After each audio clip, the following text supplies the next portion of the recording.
Hello everyone. ഇന്ന് നമ്മൾ പറയാൻ പോകുന്നത് അഖിൽ പി ധർമ്മജന്റെ റാം കെയർ ഓഫ് ആനന്ദി എന്ന നോവൽ ആണ്. ഈ നോവൽ ആലപ്പുറക്കാരനായ ഒരു പയ്യന്റെ ചെന്നൈയിലേക്കുള്ള യാത്രയുടെയും അവിടെ അവൻ കണ്ടെത്തുന്ന സൗഹൃദങ്ങളുടെയും പ്രണയത്തിന്റെയും ഒരു വലിയ രഹസ്യത്തിന്റെയും കഥയാണ്. ചെന്നൈ നഗരത്തിന്റെ പശ്ചാത്തലം കഥയിലെ ഒരു പ്രധാന കഥാപാത്രം പോലെയാണ് ഇതിൽ അവതരിപ്പിച്ചിരിക്കുന്നത്. കഥയുടെ നായകൻ ശ്രീറാം അരവിന്ദ് എന്ന റാം. സിനിമ സംവിധാനം ചെയ്യാനും നോവലെഴുതാനും സ്വപ്നം കണ്ട് ആലപ്പുഴയിൽ നിന്ന് ചെന്നൈയിലേക്ക് വണ്ടി കയറുന്ന ഒരു മലയാളി ചെറുപ്പക്കാരനാണ് റാം. ഒരു ഫിലിം സ്കൂളിൽ ഡിപ്ലോമ കോഴ്സിനാണ് അവൻ എത്തുന്നത്. ചെന്നൈയിൽ അവന്റെ സുഹൃത്തിന്റെ സഹോദരനായ ബിനീഷിന്റെയും റൂംമേറ്റ് കിരണിന്റെയും കൂടെയാണ് റാം താമസം തുടങ്ങുന്നത്. പുതിയ നഗരം, പുതിയ ഭാഷ, പുതിയ ആളുകൾ എല്ലാം റാമിന് ആദ്യം ഒരൽപ്പം ബുദ്ധിമുട്ടുണ്ടാക്കുന്നു. കോളേജിൽ റാം അവിടെ വെട്രി, രേഷ്മ എന്നീ സഹപാഠികളെ പരിചയപ്പെടുത്തുന്നു. വെട്രിയും രേഷ്മയും അർദ്ധസഹോദരങ്ങളാണ്, എങ്കിലും നല്ല സ്നേഹബന്ധമുണ്ട്.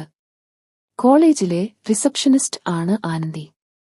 റാം കോളേജിൽ നിയമങ്ങൾ തെറ്റിക്കുമ്പോഴെല്ലാം ആനന്ദിയുമായി പ്രശ്നങ്ങളുണ്ടാകുന്നു. അവൾ കർക്കശക്കാരിയാണ്, എപ്പോഴും എന്തോ തിരക്കിലാണ്. റാം അവളുമായുമുള്ള ബന്ധം ഉടലെടുക്കുന്നത് ഒരു ശത്രുതയിൽ നിന്നുമാണ്.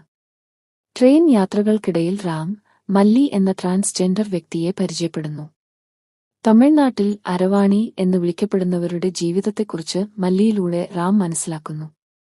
റാംന് മല്ലിയോട് സഹോദരതുല്യമായ ഒരു അടുപ്പം തോന്നുന്നു. മല്ലിയുടെ നിഷ്കളങ്കതയും ജീവിതത്തിലെ പോരാട്ടങ്ങളും കഥയിൽ ശക്തമായൊരു വൈകാരിക തലം നൽകുന്നു. വെട്രിയും രേഷ്മയും താമസിക്കുന്ന വീടിന്റെ ഉടമസ്ഥയാണ് പാട്ടി. ഭർത്താവ് മരിച്ച് ഒറ്റപ്പെട്ടു കഴിയുന്ന പാട്ടിക്ക് വെട്രിയും രേഷ്മയും മക്കളെപ്പോലെയാണ്.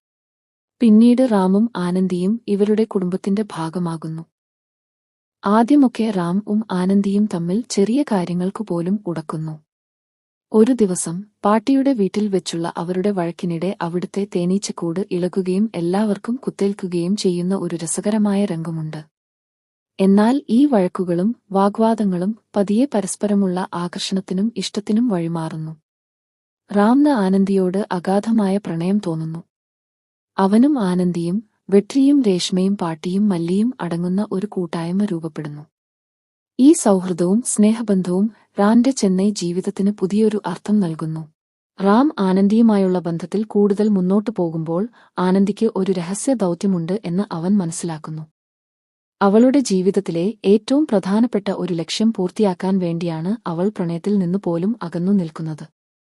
ആനന്ദി ചില രഹസ്യ മീറ്റിംഗുകളിൽ പങ്കെടുക്കുന്നതും മറ്റാരുമറിയാത്ത ചില കാര്യങ്ങളിൽ ശ്രദ്ധ കേന്ദ്രീകരിക്കുന്നതും റാമും കൂട്ടുകാരും ശ്രദ്ധിക്കുന്നു.